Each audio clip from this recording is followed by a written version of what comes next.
элдин ишенимин аягына чейин аткарып кетишти мен өзүмө максат кылып койдум. Муну кыйшаюусуз закон катары кабыл алып ошол менен иштеп кетип баратам. Анткени байлыкты көрүңө көтөрө кетпейсиң. Шейшепте чөнтөк жок экен. Ошондуктан байлыкка мен кызыкпаймын. Эгер мен бүгүн байлыкка кызыгып кете турган болсом, анда 5 жылдан кийин мен Кыргызстанды түз жолго сала албайм, кайра тескери жолго салып коюшум мүмкүн. Анткени кыргыз мамлекетинин элдери көпчүлүгү 80% эң акыркы үмүтүбүз сен деп алып келип отургузду.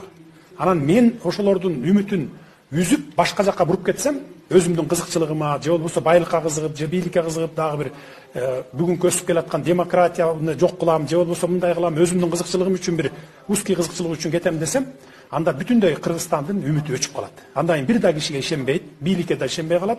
Андан кийин Кыргызстан жок болуп кетиши мүмкүн. Мен ошону каалабаймын.